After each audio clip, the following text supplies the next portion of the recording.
Secundaria tercer grado. Matemáticas. Ecuaciones y problemas. Que las alumnas y los alumnos identifiquen diferentes métodos para la solución de ecuaciones cuadráticas.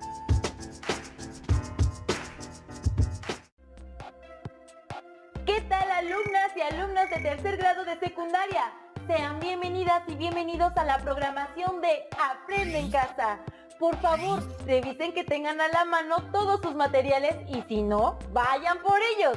Antes de iniciar, queremos destacar que la contingencia que actualmente transitamos nos ha llevado a explorar una nueva forma de aprender, de enseñar y de compartir con nuestras familias. Así que aprovechemos este proceso para colaborar y practicar la tolerancia. Tengan presente que deben reforzar todos sus aprendizajes y que para ello pueden compartirlos con sus familias a fin de que las y los apoyen día a día, ya sea para que repasen algún tema o para que realicen alguno de los ejercicios prácticos que se les asignen. Así es, están viviendo momentos en los cuales no pueden asistir a sus escuelas. Por ello, la Secretaría de Educación Pública ha creado Aprende en Casa, una estrategia que les permite continuar con sus estudios desde sus hogares, para que les sea más fácil adaptarse a esta nueva forma de aprender. Es muy importante que sean disciplinadas y disciplinados, que organicen sus horarios y sus actividades y que destinen un tiempo específico para continuar avanzando en sus aprendizajes y lecciones. Es muy importante que en cada sesión preparen y enriquezcan sus carpetas de experiencias. Les recomendamos que conforme aborden cada uno de los temas, anoten las ideas principales que vayan identificando y las preguntas que les vayan surgiendo. Y que, claro, incluyan toda esta información en dichas carpetas.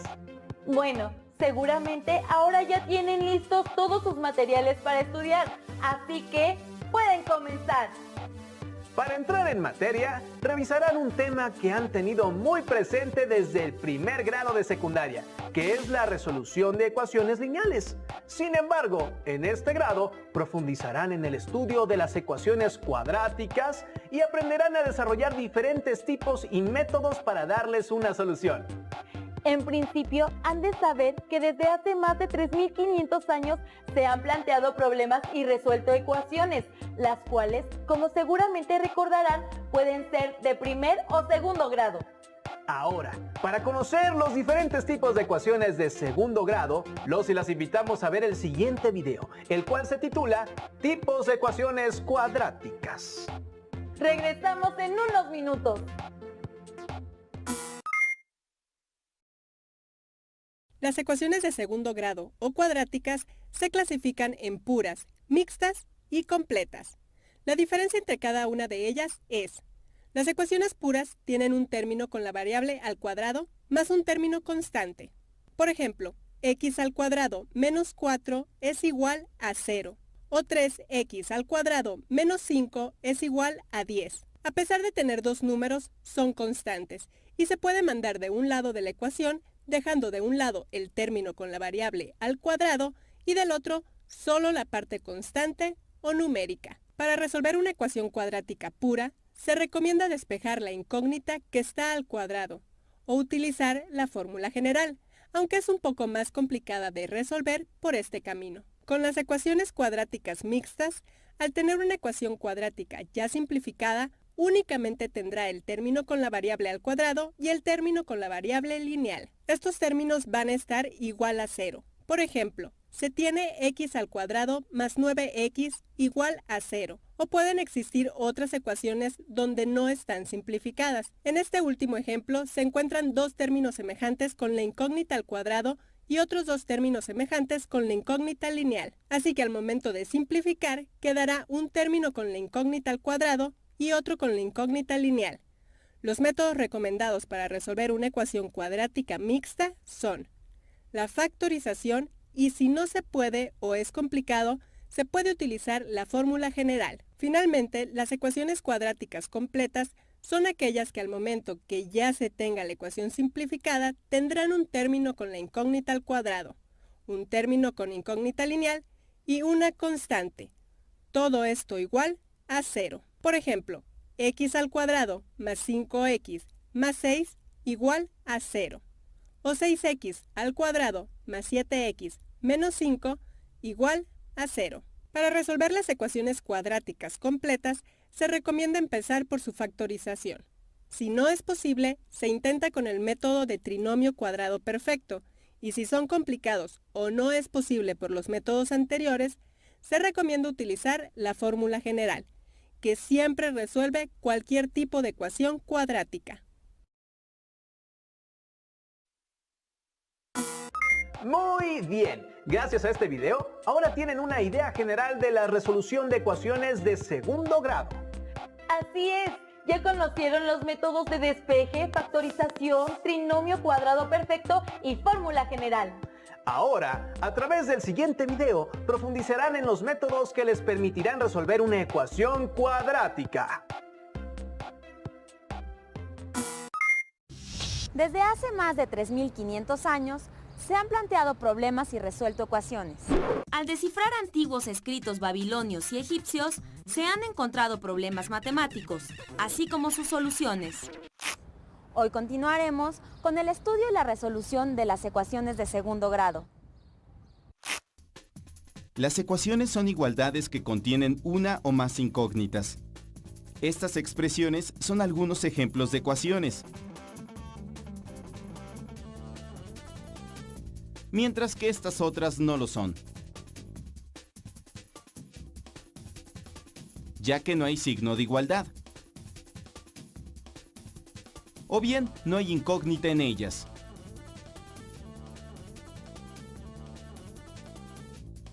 La solución de una ecuación con una incógnita es un número tal que, sustituido en el lugar de la incógnita y efectuadas las operaciones correspondientes, satisface la igualdad.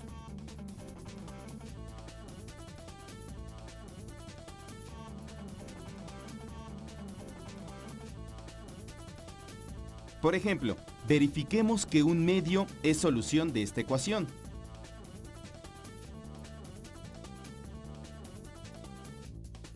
Efectivamente, x igual a un medio satisface a la ecuación.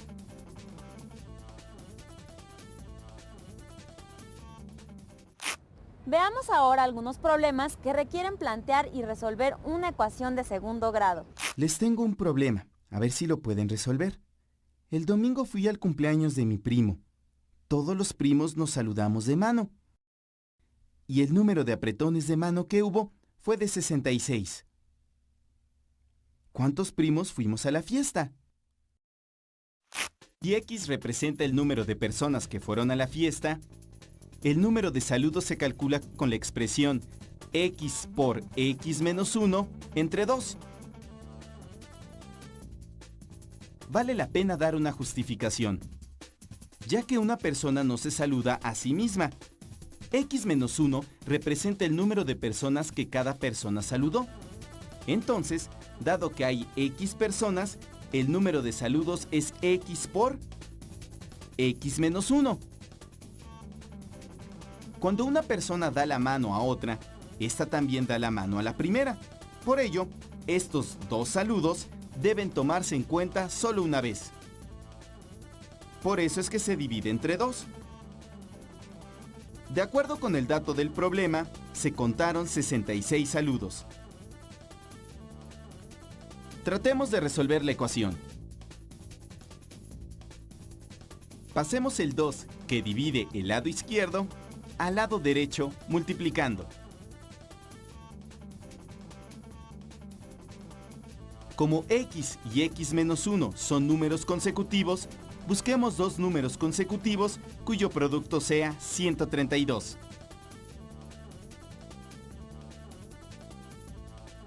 Así, encontramos que x igual a 12 es la solución que buscamos.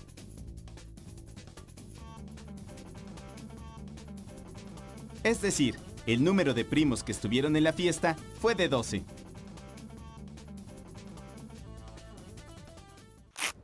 La ecuación del problema anterior es de segundo grado. ¿Por qué? Observa.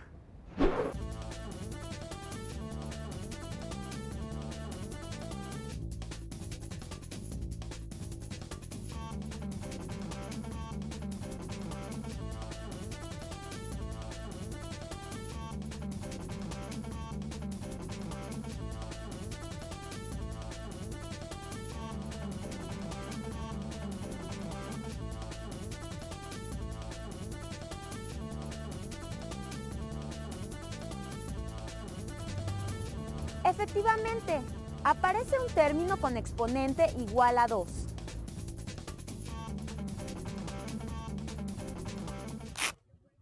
La ecuación está escrita en la forma general. Veremos enseguida cómo resolver ecuaciones de segundo grado cuando se presentan en su forma general, usando el método de factorización. ¿Qué es la forma general? Una ecuación de segundo grado se expresa en su forma general cuando se escribe de esta manera. A por x al cuadrado más b por x más c igual a 0.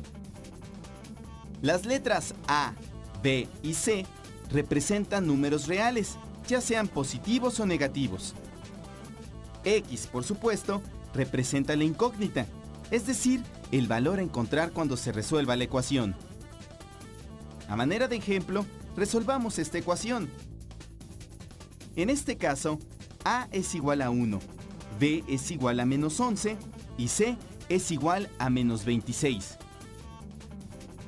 Observa que el lado izquierdo de la ecuación es un trinomio cuadrado.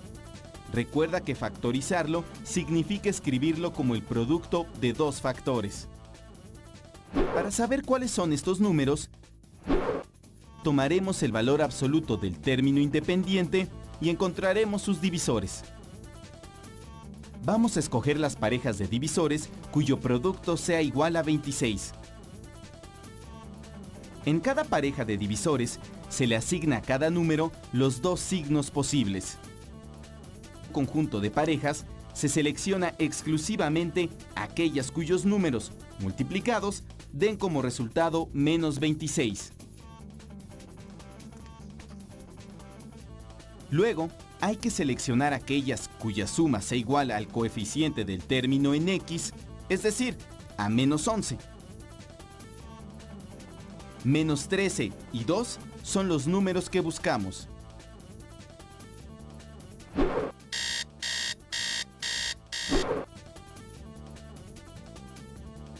Comprobemos que la factorización es correcta.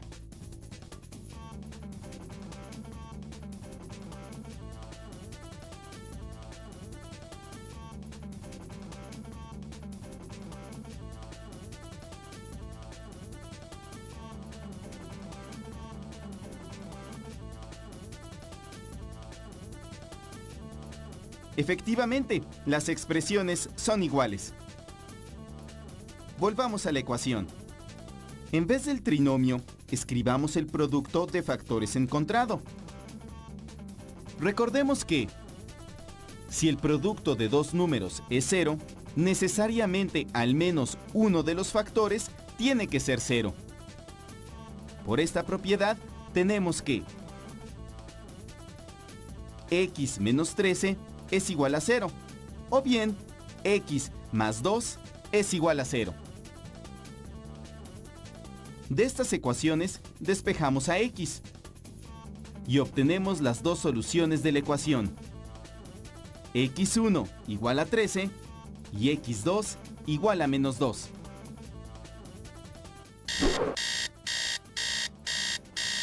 Verifiquemos que ambas soluciones son correctas. Para x1 igual a 13,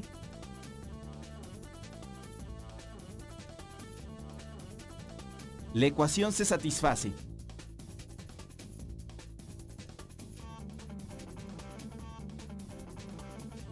Al igual que para x2 igual a menos 2. Por lo tanto, 13 y menos 2 son las dos soluciones de la ecuación. Hemos resuelto una ecuación de segundo grado por el método de factorización. Resolvamos ahora el siguiente problema. Un campesino desea comprar un terreno de forma rectangular. Él tiene exclusivamente dos datos: el perímetro, que mide 70 metros, y el área, que mide 300 metros cuadrados. Quiere determinar el ancho y el largo del terreno. Llamemos x a la medida del largo y y a la medida del ancho del terreno. El perímetro del rectángulo es igual a 2 veces la suma de x y y. Y sabemos que el perímetro mide 70 metros. Por otro lado, el área del rectángulo es igual a X por Y. Y sabemos que el área mide 300 metros cuadrados. De este modo tenemos dos ecuaciones. La ecuación 1 para el perímetro y la ecuación 2 para el área del rectángulo. Despejemos a Y de la ecuación 1.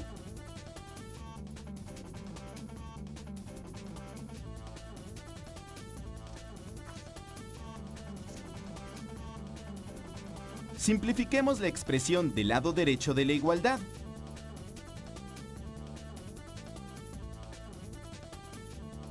Así, Y es igual a 35 menos X. Sustituyamos el valor de Y en la ecuación 2. Ahora, realicemos las operaciones necesarias para escribirla como una ecuación de segundo grado, en su forma general.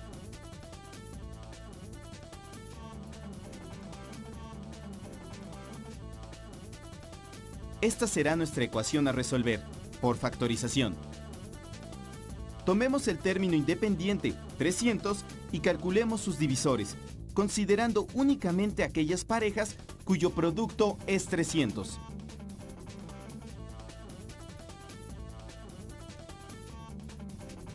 Ahora identifiquemos la pareja de números, con diferentes signos, cuyo producto sea 300 y cuya suma sea menos 35.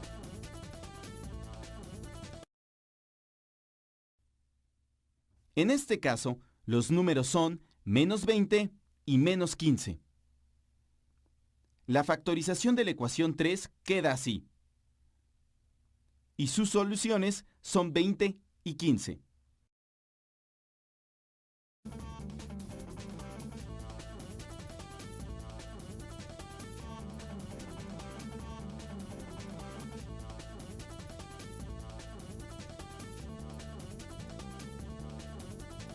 Por lo que las medidas del terreno deben ser 20 metros de largo y 15 metros de ancho.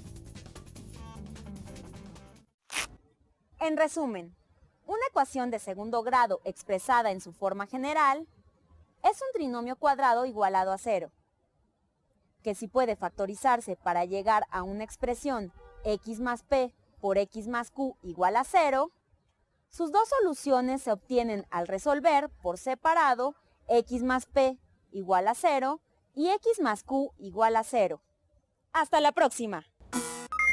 Con esto concluye el tema de esta sesión, alusivo a la resolución de ecuaciones cuadráticas.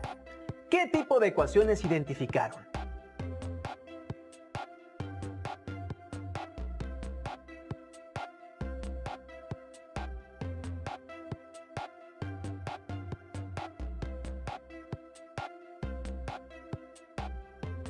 ¿Pueden repasar en su mente el procedimiento para resolver una ecuación cuadrática?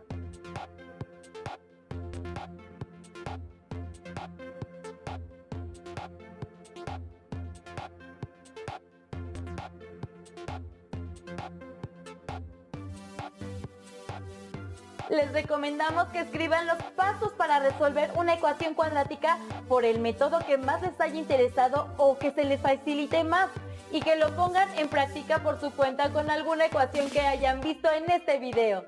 Incluso, ¿por qué no hacen algún tipo de juego con su familia, tratando de resolver una ecuación?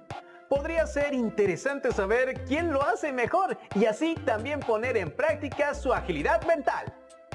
Recuerden anotar sus procedimientos y guardarlos en sus carpetas de experiencias para que cuando regresen a sus escuelas puedan compartir lo que han aprendido con sus docentes y sus compañeras y compañeros de clase. Tengan presente que compartir es una acción que les permitirá reforzar lo que han aprendido. Recuerden también que además de aprender, es importante que cuiden y fortalezcan su salud física y mental. Y para ello, deben alimentarse bien y hacer ejercicio diariamente. Los invitamos a que continúen con nosotros en la programación de Aprende en Casa, una nueva forma de compartir enseñanzas y aprendizajes y de avanzar en sus procesos educativos. ¡Hasta pronto!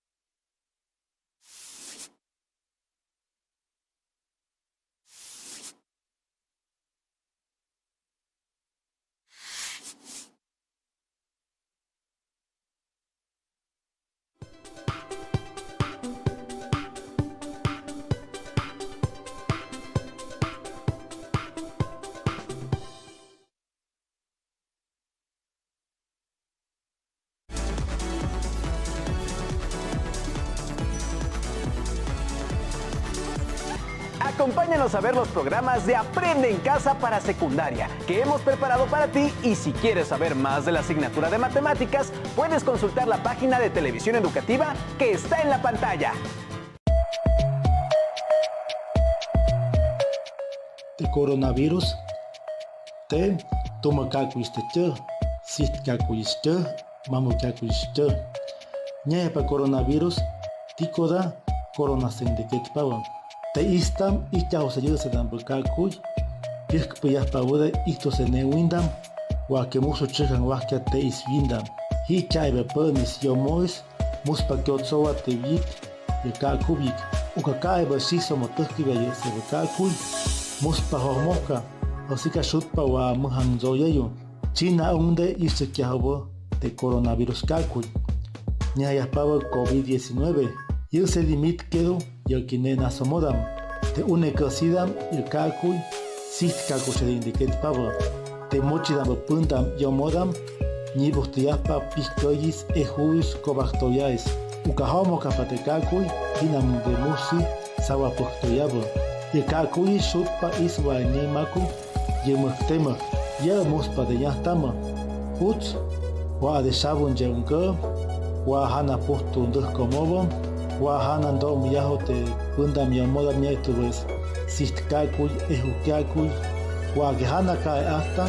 Shutpa wa que nike na yumindam. Wa anzukta. Tide sah machestan bate angimias pavoes. Tese hinden buktame te coronavirus calcul.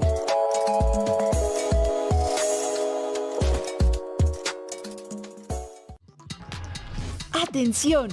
Alista tu lector de código QR porque en este momento vamos a transmitir un micro video interactivo. Escanea, descubre y participa.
Clasificación A. Apto para todo público.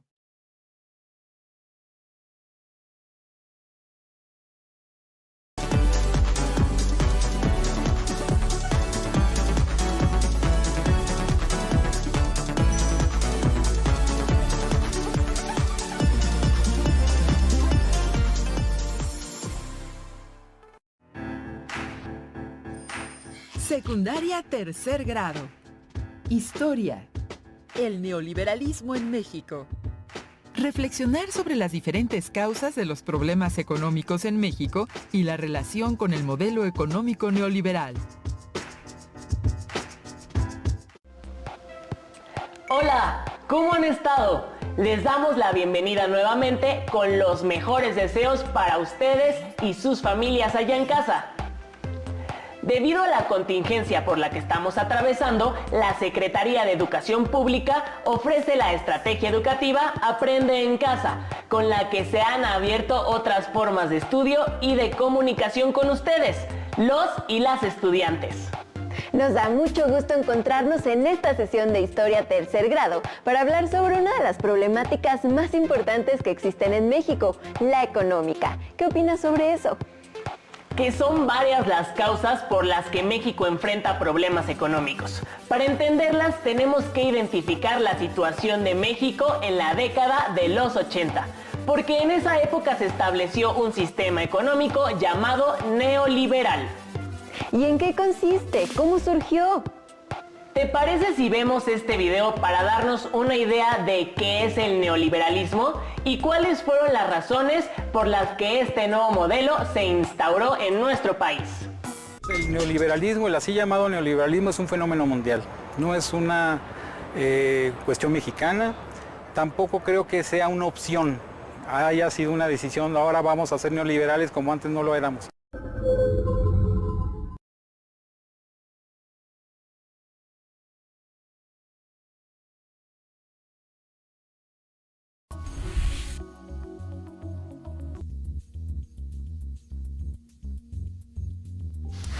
En los últimos 30 años México dejó de crecer a las tasas de las más altas del mundo y empezó a declinar su tasa de crecimiento. Eso es muy importante porque permitió que se consolidara un proceso anterior que tenía que ver con la urbanización.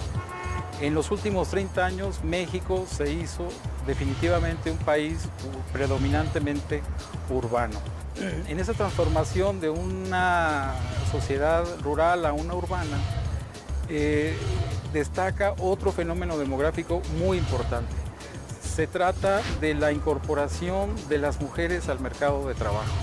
No podemos entender al México contemporáneo si no consideramos con toda claridad esa incorporación tremenda de las mujeres al mercado de trabajo. El segundo proceso, después de la cuestión demográfica, se refiere a un quiebre del modelo de desarrollo económico. En los últimos 30 años, México vivió una transformación económica tremenda. Quedó atrás un periodo muy importante conocido, mejor dicho, como el milagro mexicano. Ese milagro mexicano significó altísimas tasas de crecimiento económico, de empleo, de mejoramiento de las condiciones de vida, el de 1935 a 1982. De 1982 para acá tenemos otra manera de organizar la economía que ha significado un crecimiento mucho más bajo y problemas muy severos en cuanto a la distribución del ingreso. A partir de los años 70, las crisis económicas del país fueron recurrentes. Esto fue repercutiendo cada vez más en los ingresos y forma de vida de las clases bajas y medias. Con la crisis económica de 1982, el escenario quedó abierto para la implementación de un nuevo modelo económico, el neoliberal. Hasta antes de ese año, la política económica del gobierno se había basado en el mercado interno y en el proteccionismo de la industria nacional. Entre 1970 y 1982, el Estado mexicano controlaba la economía y los recursos del país. Pero luego de la crisis de 1982 y ante la falta de recursos, el gobierno dio un giro al modelo económico. Las empresas que hasta entonces pertenecían al Estado se privatizaron. Asimismo, empresas extranjeras comenzaron a participar en diversas actividades económicas y algunos sectores de la economía, hasta entonces cerrado a otros países, se abrió. Fue así como México adoptó el modelo económico neoliberal.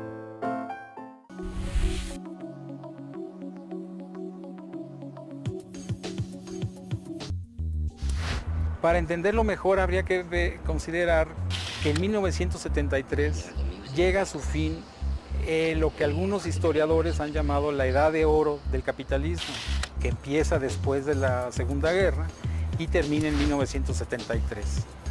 En ese año surge el conflicto petrolero, los precios del petróleo a nivel mundial aumentan muchísimo, pero en general lo que produjo eso fue un decrecimiento de la tasa de desarrollo económico. En el mundo, no nada más en México. ¿Cómo se enfrentó esa situación en México? Durante los gobiernos de Echeverría y López Portillo, entre 1970 y 1982, el intento fue que el gobierno, mediante la expansión del gasto público, es decir, gastar más de parte del gobierno, se podría enfrentar esa crisis. De ahí que se endeudara muchísimo el país. Si uno piensa que en 1966 la deuda externa de México no llegaba a los 2,000 millones de dólares, no puede uno más que sorprenderse de que en 1982 esa deuda ya estuviera cerca de los 59,000 millones de dólares. Fue la apuesta por el crecimiento económico. Nunca los mexicanos, mayor número de mexicanos vivió mejor que en esos años, ¿sí? En términos de salarios reales, en términos de empleo y en términos de posibilidades de educación. Pero el costo fue tremendo. El costo fue una deuda externa que ya para 1982 fue impagable, ya no se pudo pagar. Y después de eso vino lo que se menciona como, lo que se conoce como el neoliberalismo. El balance en términos de la riqueza mexicana no es nada halagüeño con el neoliberalismo. La concentración del ingreso ha aumentado.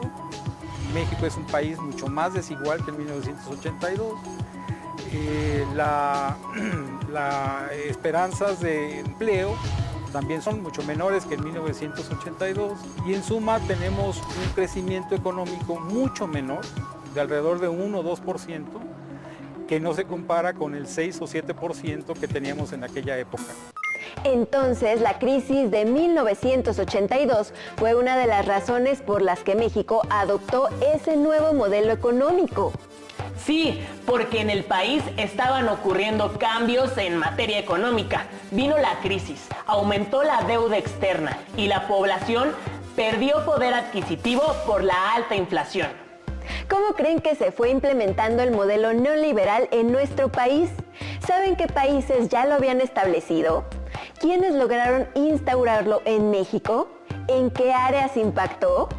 Veamos el siguiente video que nos aportará más información. A mediados de la década de 1970, el modelo económico hasta entonces predominante, el keynesianismo, que planteaba la necesidad del Estado de intervenir en la economía en tiempos de crisis, demostró ser obsoleto luego de la crisis mundial de 1973. Fue entonces cuando las teorías económicas neoliberales, que habían surgido como crítica al modelo keynesiano, comenzaron a ser aceptadas y, a principios de la década de 1980, comenzaron a ser implementadas en los Estados Unidos de América y la Gran Bretaña. Ya en Latinoamérica había la experiencia de Chile que, a finales de la década de 1970, implementó las teorías neoliberales con cierto éxito.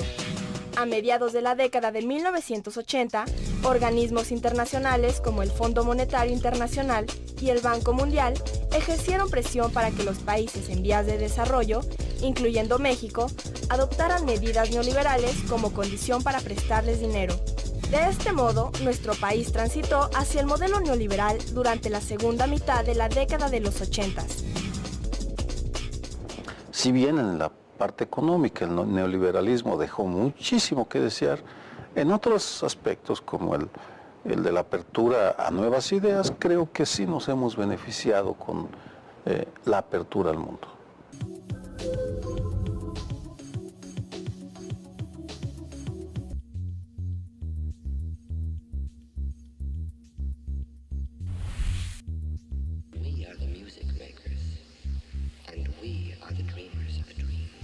Se trata, en términos muy amplios, de reducir el papel que tiene el Estado en la economía y de darle más importancia a los actores económicos privados. Ello llevó en su momento en México en los años 80 a que se privatizaran las grandes empresas públicas, Teléfonos de México, por ejemplo. Luego, durante el sexenio de Salinas, se privatiza, lo mismo los bancos. También es importantísimo este término para explicar una política que busca reducir el déficit en el presupuesto, lo cual es importante porque el gobierno tiene menos recursos que gastar.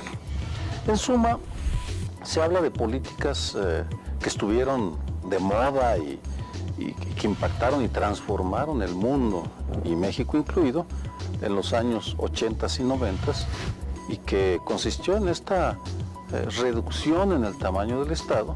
Como parte de las políticas de ajuste estructural, uno de los objetivos es reducir al mínimo la inflación. para que se mantengan unas tasas de cambio adecuadas y para que pueda haber comercio internacional, porque otro de los principios de la revolución neoliberal fue acabar con unas fronteras que había para evitar que la competencia internacional.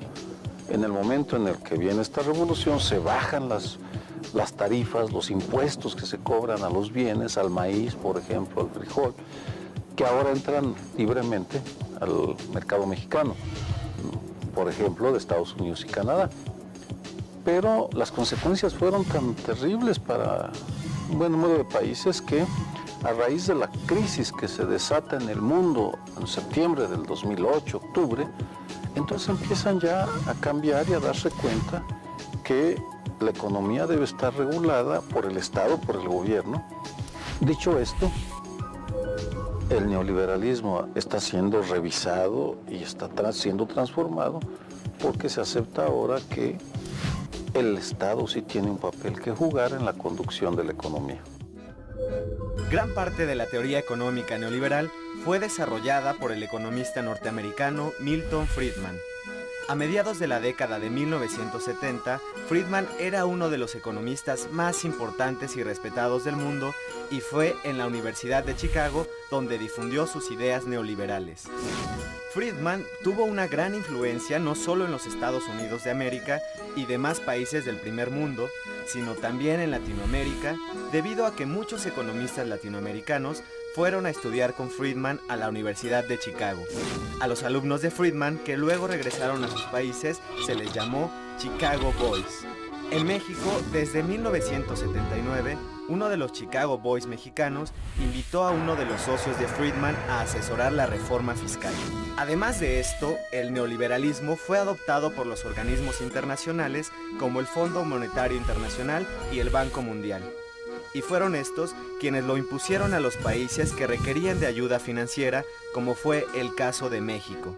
De este modo, al igual que en el resto del bloque occidental, el neoliberalismo fue penetrando en las esferas de la política y la economía mexicana.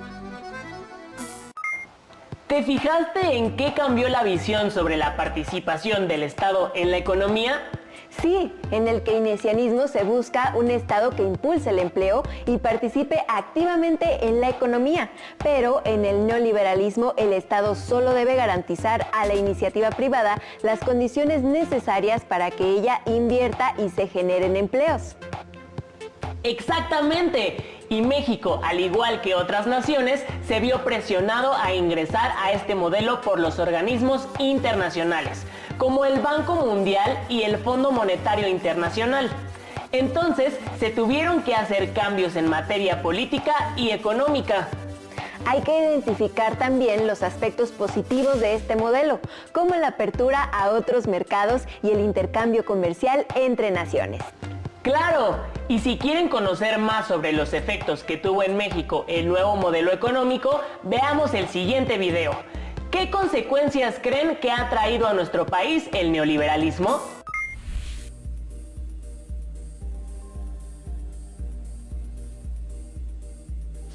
Tiene que ver con varios factores. Primero, con el colapso, la decadencia del modelo económico creado por la Revolución Mexicana.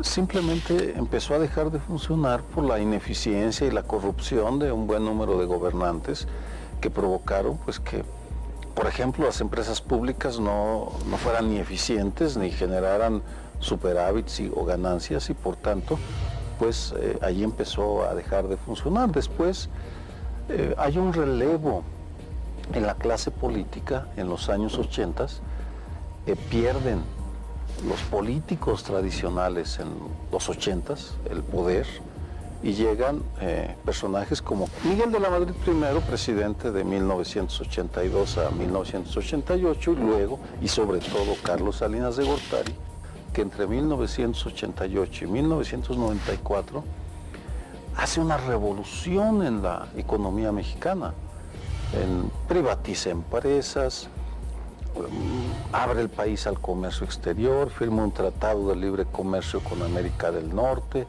Es decir, es un personaje todavía muy polémico, porque algunas de esas reformas, como la privatización, se ven acompañadas de una corrupción monumental, porque es una etapa en la cual crece el número de multimillonarios de una manera espectacular, porque los bienes públicos pasan a propiedad privada en ocasiones con procedimientos poco claros, y existe la sospecha, digo sospecha porque nunca se hizo una investigación, de que hubo casos de corrupción muy serios, muy graves, y por tanto, sin desconocer el peso que tuvieron figuras como Carlos Salinas de Gortari en este proceso, pues dado que los resultados no fueron todo lo bueno que se esperaban, tampoco todo lo malo, pero no fueron todo lo bueno que se esperaban, pues el neoliberalismo es visto en un buen número de sectores con suspicacias, con recelos justificados por el costo pagado por la mayoría de los mexicanos y por estos fenómenos de corrupción a los que me refería. Según estadísticas oficiales, hasta antes de la crisis económica de 1982, la distribución del ingreso en la población mexicana había mejorado y por consiguiente disminuido la pobreza. Pero después de la crisis y con la implantación del nuevo modelo económico, la desigualdad en la distribución del ingreso se volvió a incrementar. Según estadísticas de las Naciones Unidas, en 1984, el 11% de los hogares en México vivían en situación de pobreza extrema y para 1994, esta cifra había crecido a 16%. Luego de algunos periodos de crisis, la economía del país se recuperó, pero la desigualdad siguió creciendo y con ello la pobreza.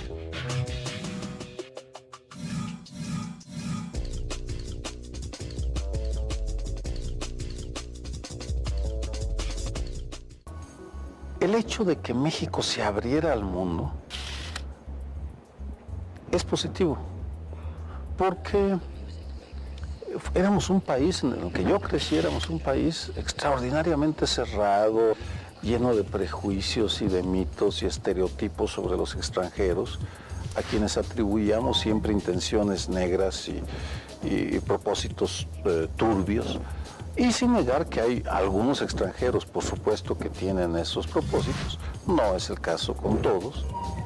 Y el mundo tiene mucho que ofrecer, y en el siglo XXI es ridículo que un país esté encerrado en sí mismo. Es una etapa en la historia de la humanidad en la cual nos hemos abierto, no solo México, sino toda la humanidad, y fluyen y vienen y van ideas, tecnologías. Algunas de las ideas que se fortalecieron durante esta apertura al exterior, hecha por razones económicas, fue, por ejemplo, esta idea tan maravillosa de que todos los seres humanos, por el hecho de haber nacido, tenemos derechos que deben ser respetados. Uno de los aspectos que quisiera que entendieran es que, independientemente de lo que ustedes quieran, van a tener que competir de manera directa o indirecta con el exterior. Es decir, si ustedes producen cualquier bien, recuerden siempre que va a haber bienes hechos en China, en Estados Unidos o en Tailandia o en donde ustedes quieran, y que van a venir a competir y por tanto van a afectarles su vida. ¿Cuál es la actitud que se debe tomar frente a esa realidad? Bueno, para algunos, pues hay que expulsar a los extranjeros, que hay que encerrarse en sí mismos, pero desafortunadamente eso ya no es posible, porque México ha firmado tratados internacionales y porque la economía ya está interrelacionada y porque 20 millones de estadounidenses de origen mexicano viven en Estados Unidos y por tanto van a seguir yendo y viniendo, o van a seguir desde allá enviando dólares y enviando ideas e influyendo en las comunidades. Creo que lo que debe quedar más claro es la necesidad de que se preparen ustedes lo mejor posible para salir a competir. Si bien en la parte económica el neoliberalismo dejó muchísimo que desear, en otros aspectos como el de la apertura a nuevas ideas, creo que sí nos hemos beneficiado con la apertura al mundo. El neoliberalismo es la política económica implementada en México a partir de la crisis de 1982. Sus principales características son limitación de la participación del Estado en la economía, reducción del gasto público, apertura comercial y tratados comerciales, privatización de empresas paraestatales y control inflacionario. Algunas de las principales consecuencias de la implementación del modelo neoliberal en México son vulnerabilidad financiera, escasa generación de empleo, bajo crecimiento económico, dependencia de la inversión extranjera, quiebra de empresas ante la apertura comercial e incremento de la pobreza. Otra de las razones por las que se implementó el neoliberalismo es que el Estado había crecido mucho y tenía empresas poco eficientes y productivas. Además, la economía mexicana dependía mucho del petróleo y el endeudamiento había aumentado considerablemente, pero con el cambio de modelo económico hubo más volumen de comercio para México. Acuérdense que este sistema no solo se introdujo aquí, sino en todo el mundo. Hay que decir también que el neoliberalismo redujo el tamaño del Estado cuando se privatizaron empresas como Teléfonos de México y los canales de televisión. Sí, e igualmente es importante tomar en cuenta que millones de mexicanos han sido marginados, porque no hay fuentes adecuadas de empleo.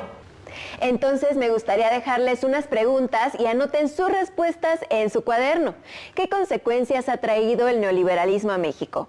¿Sus comunidades se han visto beneficiadas con este modelo? ¿De qué manera? ¿Consideran que el neoliberalismo se ha transformado para beneficiar a la sociedad mexicana? ¿Por qué? Yo creo que pueden enriquecer mucho sus respuestas si platican con sus familiares acerca de lo revisado en esta sesión. Los invitamos a guardar sus respuestas en la carpeta de experiencias. No olviden practicar diariamente la paciencia, la tolerancia y el trabajo en equipo. Son muy importantes para continuar aprendiendo desde casa, sobre todo para aprovechar al máximo esta forma de estudio. ¡Hasta pronto!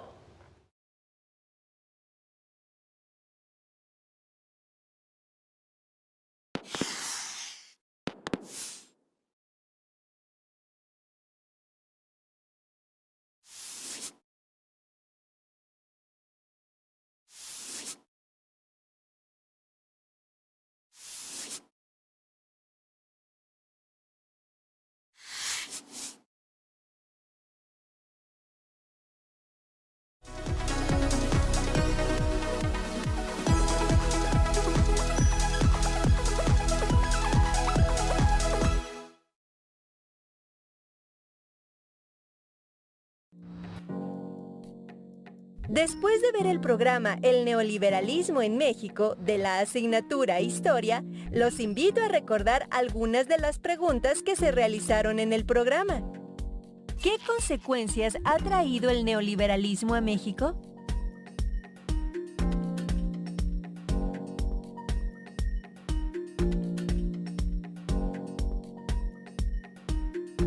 ¿Sus comunidades se han visto beneficiadas con este modelo?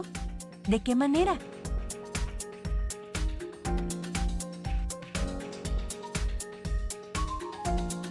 ¿Consideran que el neoliberalismo se ha transformado para beneficiar a la sociedad mexicana?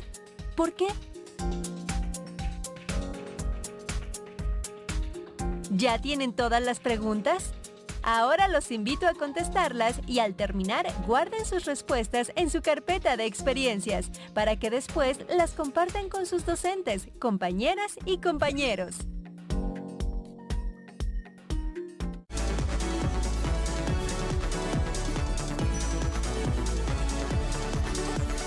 ¿Ya conoces los programas de Aprende en Casa para secundaria que hicimos para ti? No te los pierdas en nuestra programación y recuerda, si quieres aprender más sobre la asignatura de Historia, no dudes en consultar la página de televisión educativa que aparece en pantalla.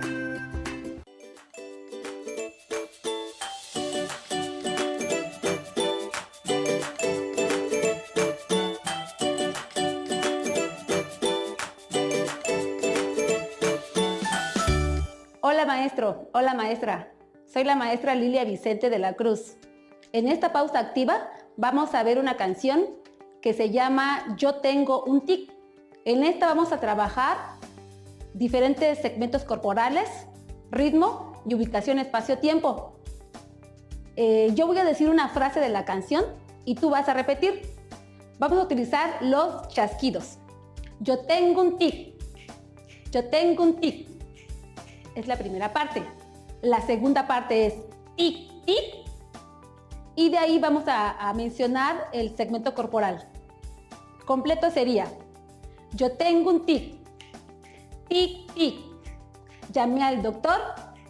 Me ha dicho que mueva la mano derecha. Yo tengo un tic. Tic, tic. Llamé al doctor. Me ha dicho que mueva la mano izquierda. Yo tengo un tic. Tic, tic. Llamé al doctor. Me ha dicho que mueva el pie derecho. Yo tengo un tic.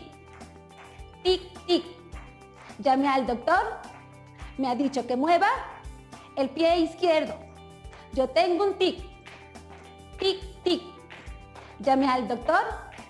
Me ha dicho que mueva el hombro derecho. Yo tengo un tic. Tic, tic. Llamé al doctor. Me ha dicho que mueva el hombro izquierdo. Yo tengo un tic. Tic, tic. Llamé al doctor. Me ha dicho que mueva la cabeza. Yo tengo un tic. Tic, tic. Llamé al doctor. Me ha dicho que mueva todo el cuerpo. Yo tengo un tic. Tic, tic. Llamé al doctor. Me ha dicho que mueva. Ya me curé. Espero que te sirva. Puedes utilizar diferentes segmentos corporales: cadera, cintura, movimientos adelante, atrás. Tú le puedes dar la variante. Gracias.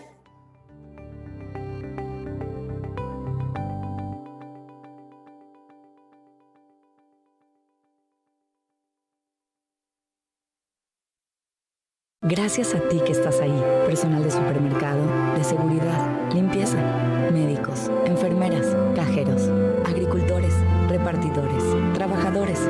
Cuida de ti, cuida de todos. Unidos somos mejores. El bienestar de todos es nuestra empresa. Voz de las empresas. Consejo de la Comunicación. Mechiño ritsuba, kuichiño ritsuba te kuini re kuichiño chiste shistihe kashima shanchana kui kwa ini ngati yuki kuinga yihe chi'i hihinga mankiba ngahiba nga yihe yuhona tsanda yuhona tsatsire chi'i miki kwana kuichiño ritsuba kuichuta shike chi'i ti yuhuka tsatsire nga nyu shishkien gutu kwani re yane yanga shkutire nga skutse hele chinishki Hachi nyushi tikitu yanga ndenya China i COVID-19 irengu hati hiba hati ate shumatsi enga gayi hasti lingu tundi ba mashanjara yo hore kuchuta shitire nga nyushi shkie tire chiste ma atiare makinesku kushi he nyushku tire shimiti makistani kuchi nyu kine shihikaba tanga sikwenda yo hona kwana hunza kuyuhuni yana kuyuhut ashine shihe kuitire chi shimiti kistani Tsanga kwasi kwendanga ti eyo hona misa chiiska suhi.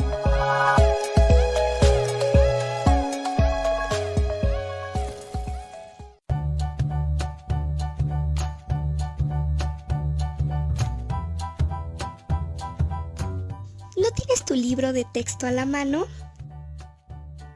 Llámanos y te apoyamos. 55 36 01 75 99 o al 800 288 66 88.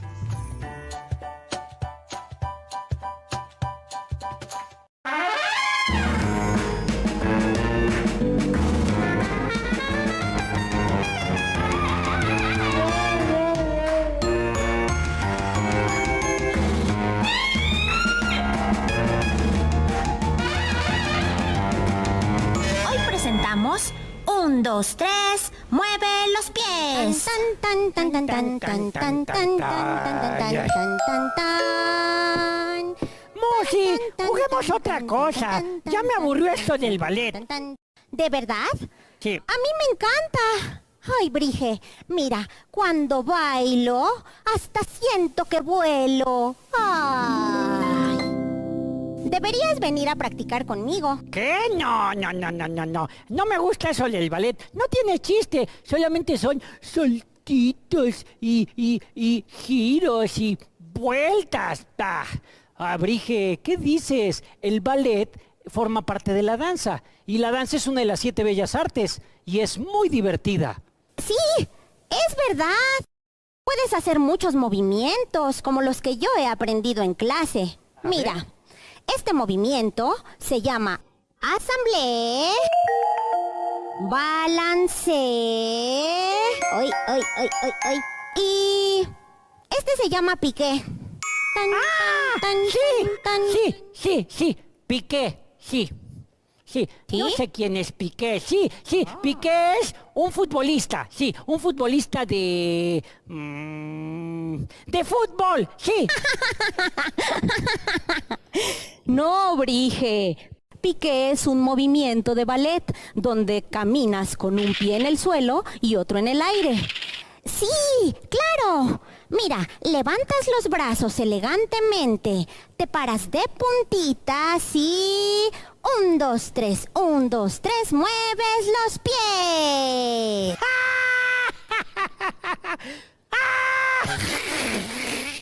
¡Ay! 1, 2, 3,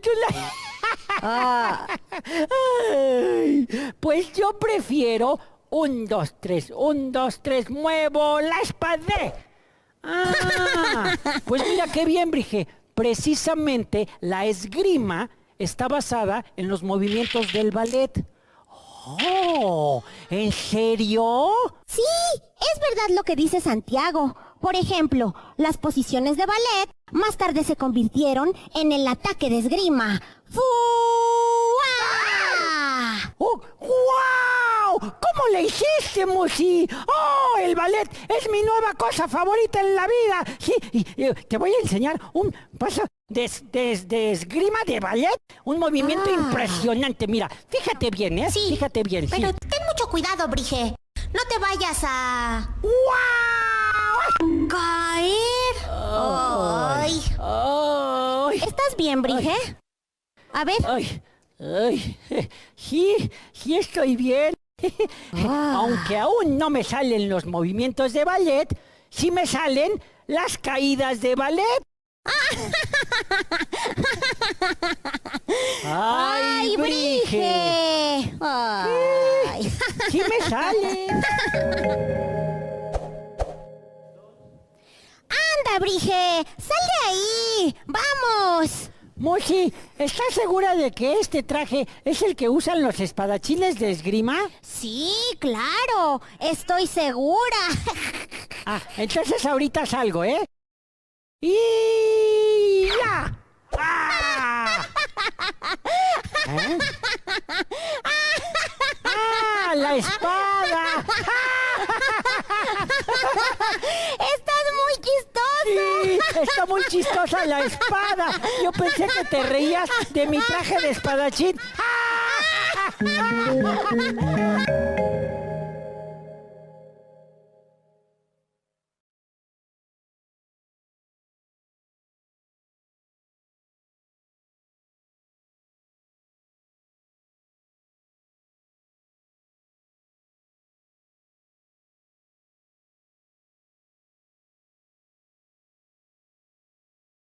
Quédate en casa, aprende en casa, capacítate en casa, sé productivo en casa, trabaja en casa, da lo mejor en casa, diviértete en casa, quédate en casa, cuida de ti, cuida de todos. Unidos somos mejores. El bienestar de todos es nuestra empresa. Voz de las empresas. Consejo de la Comunicación.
Clasificación A.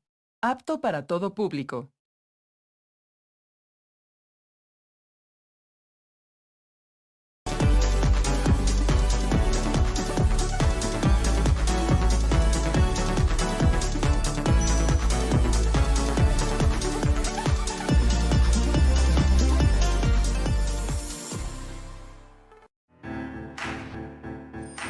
Secundaria tercer grado. Ciencias. Química. ¿De dónde obtiene la energía el cuerpo humano? Comparar los aportes nutrimentales y energéticos de los alimentos de diferentes culturas. ¿Qué tal? Bienvenidas y bienvenidos estudiantes de tercer grado de secundaria. Nos complace que nos acompañen en la programación de Aprende en Casa. Les compartimos una propuesta diferente para que en su casa puedan acercarse a los contenidos de las asignaturas y áreas de tercer grado. Esto les será de mucha ayuda en su crecimiento personal y cuando regresen a sus escuelas. Recuerden que es muy importante mantenerse en casa, pero estar comunicado a través de la tecnología que nos brinda diversas oportunidades para acceder al conocimiento y la diversión. Hoy revisaremos un contenido de Ciencias Química tercer grado. En la vida diaria realizamos diferentes actividades como correr, bailar, estudiar, pero ¿se han preguntado de dónde obtiene su energía el cuerpo humano? Desde las culturas prehispánicas hasta nuestros días, los alimentos han desempeñado una función muy importante.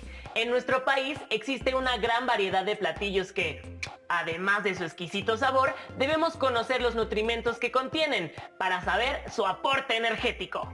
Un alimento característico de la comida mexicana es el maíz.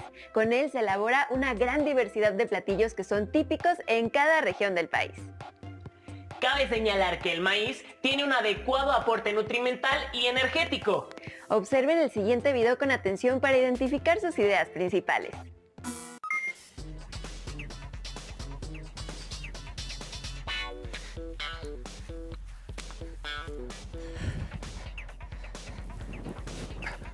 Hola, bienvenidos al programa. En esta ocasión conoceremos algo de la inmensa variedad de platillos e ingredientes que forman parte de la comida mexicana.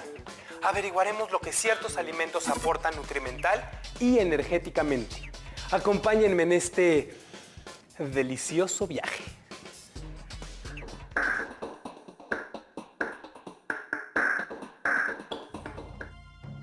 Durante la época prehispánica, la gente desarrollaba actividades que demandaban una gran cantidad de energía, la cual debía obtener de los alimentos que consumía. El armadillo, la gallina, el guajolote, el faisán, la codorniz, el venado, el pato y el jabalí eran algunos alimentos de origen animal que predominaban en la época. Pero también consumían otros que hoy en día pudieran parecernos extraños al paladar, como los topos, las ranas y algunos tipos de ratón. En sus dietas, los antiguos mexicanos también incluían insectos, como los chapulines y algunas especies de hormigas. Estos alimentos aportaban energía a través de grasas no dañinas para el ser humano, así como proteínas de buena calidad. 100 gramos de chapulines aportan más kilocalorías que la misma cantidad de carne de res, 600 kilocalorías contra 415 respectivamente.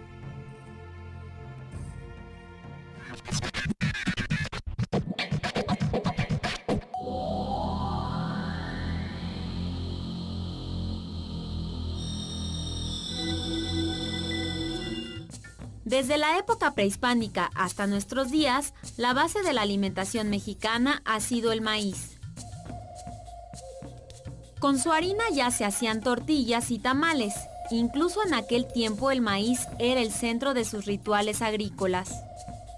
Para las culturas prehispánicas de México, el ser humano y el maíz estaban hechos de la misma sustancia. Es más, se creía que los dioses habían creado el ser humano a partir del maíz. El maíz también era el don de la tierra, aportado por los dioses para la gente.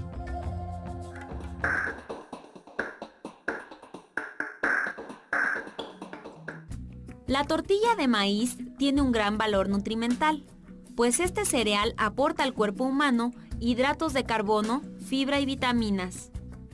Actualmente, en México se agrega a la harina de maíz gran cantidad de minerales, como el calcio, el fósforo, el zinc, el hierro y el cobre. La harina de maíz aporta hasta 350 kilocalorías por cada 100 gramos. En México, además de la tortilla, se dispone de un sinnúmero de platillos cuya base es el maíz. Uno de ellos es el tradicional pozole.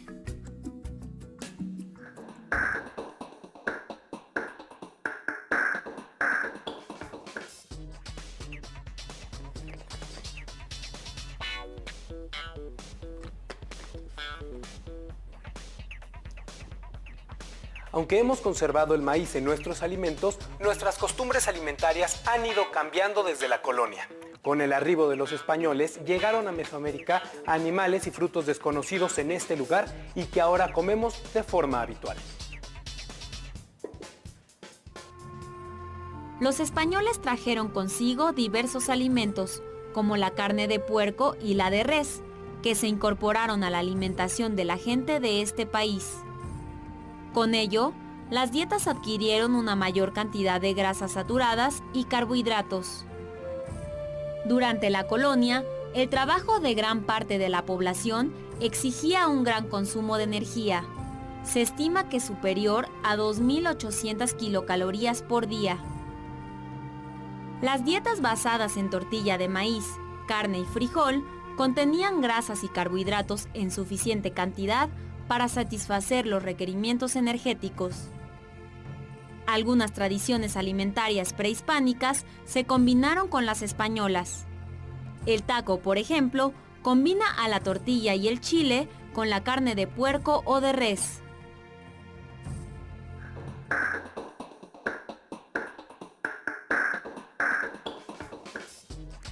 Además del maíz, el chile es un elemento característico de nuestra comida y nos identifica internacionalmente. Incluso llegamos a decir que si la comida no pica, no sabe. ¿Y qué decir de acompañar nuestro guisado con unos frijoles de la olla o refritos con chile? No cabe duda. Hay platillos que tradicionalmente no pueden faltar en nuestras comidas diarias. ¿Qué beneficios nutrimentales y energéticos aportan el chile y el frijol? El chile es un condimento muy utilizado en la cocina mexicana. Su sabor picante se debe a una sustancia llamada capsaicina. Dependiendo de su concentración, el chile será más o menos picante. Además, tiene excelentes propiedades nutrimentales. El chile, en promedio, es rico en vitaminas A y C y también contiene algunos minerales como potasio, hierro y magnesio. El aporte calórico del chile, como se muestra en la tabla, va desde las 35 hasta las 302 kilocalorías. El frijol también es característico de las comidas mexicanas.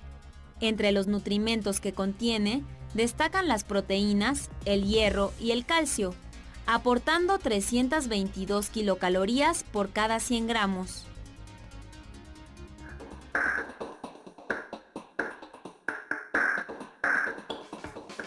Hemos visto que el maíz, el chile y los frijoles aportan a nuestro organismo cierta cantidad de energéticos, así que los tacos, tamales y tlacoyos que encontramos en todos los rincones de nuestro país nos deben brindar muchas kilocalorías.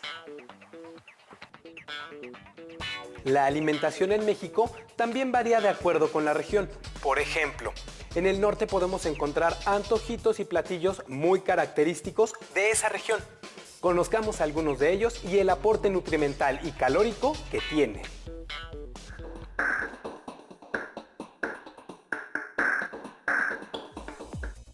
El cabrito es el ícono de la comida del noreste de México.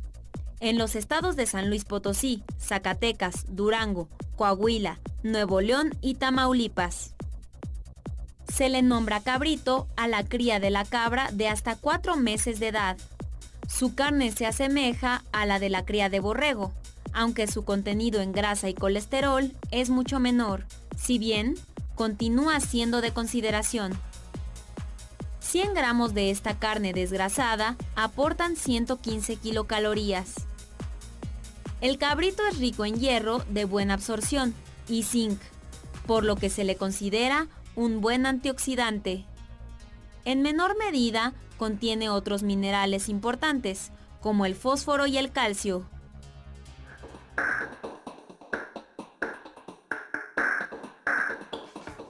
Ahora vayamos a la zona sur de nuestro país. En el sur mexicano, el mole es un platillo tradicional y para muestra, el delicioso mole oaxaqueño. Según este recetario, el mole negro de Oaxaca lleva una gran cantidad de ingredientes, entre ellos el chile y el chocolate, así como la carne de guajolote. Para conocer el nivel energético que nos aporta este exquisito platillo, veamos la siguiente cápsula.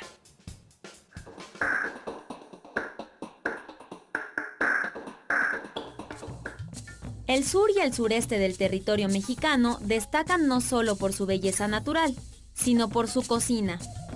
En Oaxaca y Yucatán, el mole negro y la cochinita pibil, respectivamente, caracterizan el arte culinario. La cochinita pibil es un platillo originario de la península de Yucatán. Contiene carne de cerdo adobada con una planta que crece en las regiones intertropicales de América, el achiote. La carne de cerdo sin grasa aporta 276 kilocalorías por cada 100 gramos. Por su parte, el mole negro de Oaxaca se prepara con chiles mulato y pasilla y se le agregan piezas de pollo o guajolote.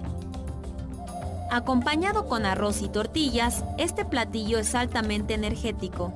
Tan solo el contenido energético de una pechuga de guajolote es de 116 kilocalorías. El mole también es un platillo que caracteriza estados del centro del país.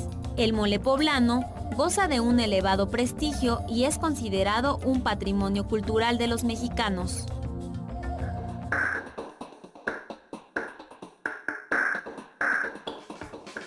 Cada platillo representa parte de la cultura y tradiciones de una región de nuestro país. Podemos disfrutar de todas estas deliciosas recetas considerando sus propiedades nutrimentales y el contenido energético que cada una aporta. Pero abusar en su consumo podría ser nocivo para la salud. Veamos por qué.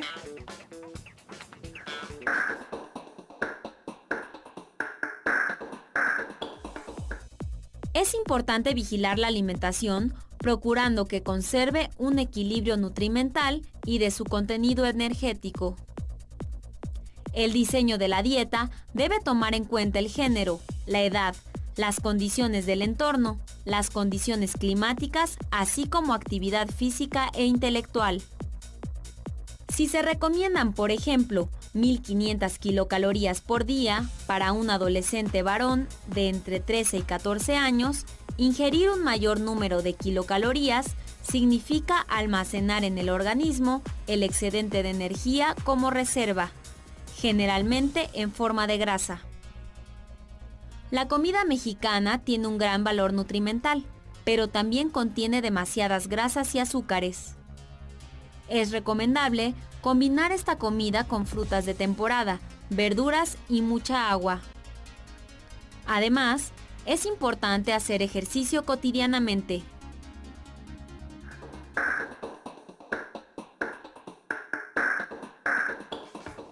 Ya saben, es importante no abusar de los platillos con alto contenido de grasas y carbohidratos.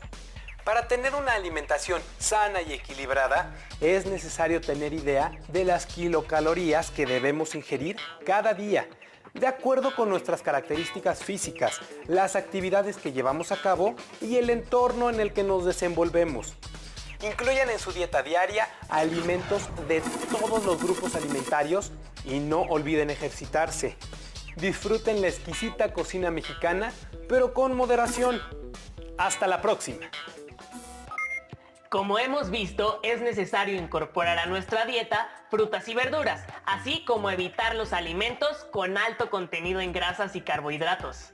Recordemos que una alimentación correcta puede ayudarnos a conservar la salud, así como otros factores que debemos tomar en cuenta. Con base en la información del video, responde las siguientes preguntas. ¿Qué alimentos debemos comer en pequeñas proporciones? Además de una alimentación correcta, ¿cuáles factores debemos tomar en cuenta para conservar la salud? Con lo aprendido el día de hoy, pongan un menú en el que consideren los 3 tipos de nutrimentos: carbohidratos, lípidos y proteínas, así como su aporte energético. Recuerden incluir en su dieta alimentos que aporten minerales y vitaminas, como frutas y verduras. Asimismo, es necesario ingerir la cantidad adecuada de agua simple potable. Recuerden que hay que reforzar lo aprendido buscando información en su libro de texto. Lo importante es que una vez que se aprende algo hay que reforzarlo, y eso se puede hacer de muchas formas. Por ejemplo, leyendo, platicando con sus familiares sobre lo que se aprendió. ¡Excelente idea! Compartan lo que han aprendido hoy con alguien de su familia y juntos elaboren sus menús diarios. ¡Hasta pronto!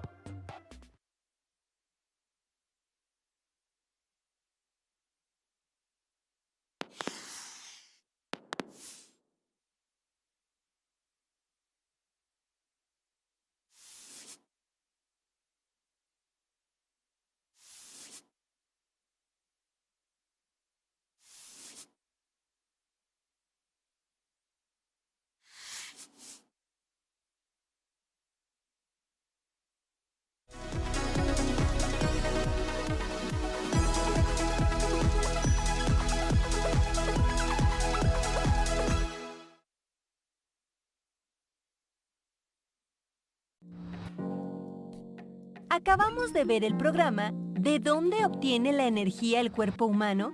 De la asignatura Química. Estuvo súper interesante, pero ahora vamos a retomar las preguntas y la actividad sugerida. Recuerden hacer las anotaciones en su carpeta de experiencias. ¿Qué alimentos debemos comer en pequeñas proporciones?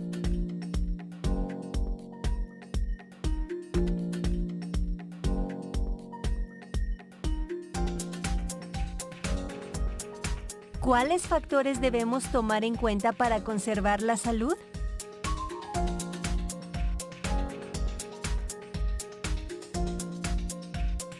Actividad. Con apoyo de su familia, propongan un menú en el cual consideren los 3 tipos de nutrimentos: carbohidratos, lípidos y proteínas.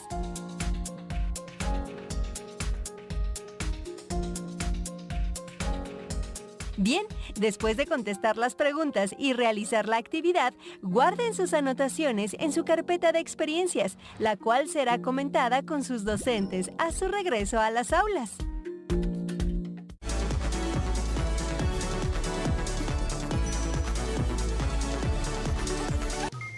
¿Has visto los programas de Aprende en Casa para secundaria?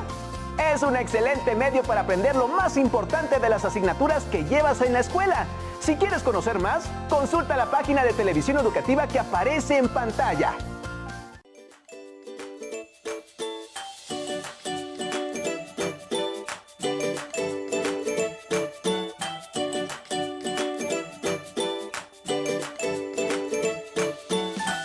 ¿Qué tal, maestro? ¿Qué tal, maestra? Soy Lilia Vicente. En esta pausa activa vamos a cantar una canción que se llama Yo tengo un tren. Vamos a trabajar la lateralidad, la ubicación espacio-tiempo y el ritmo. Tú vas a repetir después de mí. Yo tengo un tren que va para arriba, pero tú vas a decir lo contrario. Dirías, yo tengo un tren que va para abajo. El ritmo es el siguiente. Yo tengo un tren que va para arriba. Y tú dices, yo tengo un tren que va para abajo. Y yo digo, para arriba. Y tú dices, para abajo. 3 veces, para arriba, para arriba, para arriba. Y tú repites, para abajo, para abajo, para abajo. Después voy a decir, yo tengo un tren que va a la derecha. Y tú dices, yo tengo un tren que va a la izquierda. Vas a hacer lo contrario. Yo digo, a la derecha. Tú dices, izquierda. 3 veces, a la derecha, a la derecha, a la derecha. Tú, a la izquierda, a la izquierda, a la izquierda. Siguiente variante. Te diré, yo tengo un tren que va para atrás. Tú dices, yo tengo un tren que va hacia adelante. Para atrás, para atrás, para atrás. Tú, hacia adelante, hacia adelante, hacia adelante. Esto se trata de que tú hagas lo contrario. Si yo digo para arriba, tú dices para abajo. Yo digo derecha, tú dices izquierda. Yo digo para atrás y tú dices para adelante. Vamos a hacerlo de manera fluida. Yo tengo un tren que va para arriba. Yo tengo un tren que va para abajo. Yo tengo un tren que va para arriba. Yo tengo un tren que va para abajo. Para arriba, para abajo, para arriba, para abajo, para arriba, para arriba, para arriba. Para abajo, para abajo, para abajo. Con esta canción podemos utilizar diferentes posibilidades de movimiento. El profesor va a decir, yo tengo un tren que va a la derecha, y los niños contestan, yo tengo un tren que va a la izquierda. Otra frase puede ser, yo tengo un tren que va hacia atrás, y los niños contestan, yo tengo un tren que va hacia adelante. Muchas gracias. Espero que esta pausa activa les sea útil. ¡Hasta pronto!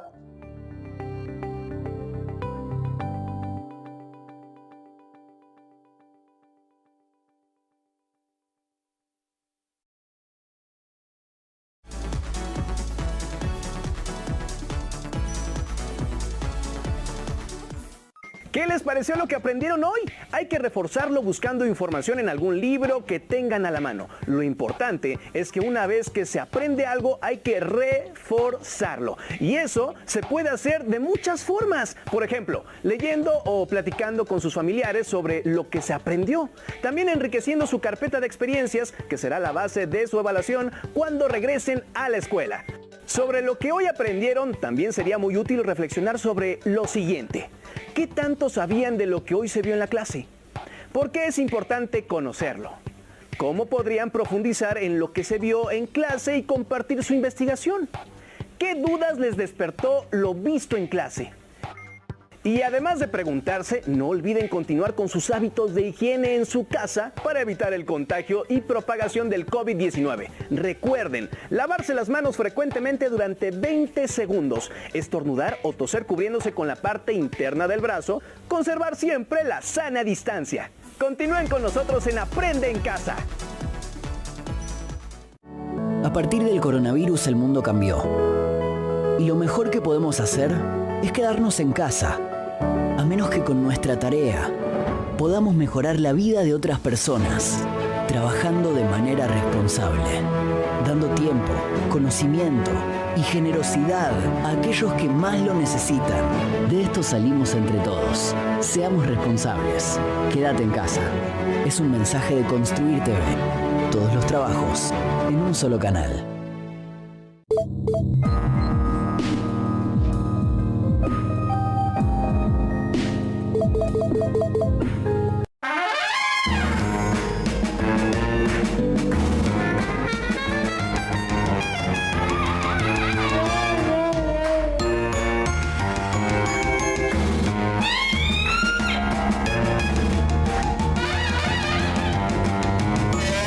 Hoy presentamos Viaje al Espacio. Sí, esos están muy bonitos. Allí. Hola, ¿qué hacen? Estamos jugando a la aventura espacial. ¿Pero qué aventura espacial ni qué nada? Si aquí solo hay triángulos y círculos y reptriángulos y cuadrosos. Claro, Brige, porque son figuras geométricas. Ah, ya entiendo, figuras geométricas. No entiendo nada. Ay, Brige, hay figuras geométricas en todos lados. Por ejemplo, algunos edificios son rectángulos y Este plato es un círculo. Y mira lo que hacemos con estos triángulos. ¡Guau! ¡Son estrellas! Sí, y estos círculos son planetas. ¡Oh! ¡Está increíble! Se me acaba de ocurrir una idea. Sí, Jess, ¿puedes poner este triángulo en medio del espacio? Bridget, no entiendo. ¿Qué hace un rectángulo en medio del espacio? Es que si le pones un triángulo en la punta, entonces se convierte en un cohete espacial que viaja por todo el universo. ¡Wow! Ahora sí me sorprendiste, Brige. Claro. Nuestro espacio está quedando padrísimo. Lástima que no podemos hacer una lluvia de asteroides. ¿Y quién dice que no podemos hacer una lluvia de asteroides? ¡Cuidado! ¡Protéjanse! Porque ahí viene una lluvia de asteroides.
¡Atención! Alista tu lector de código QR porque en este momento vamos a transmitir un micro video interactivo. Escanea, descubre y participa.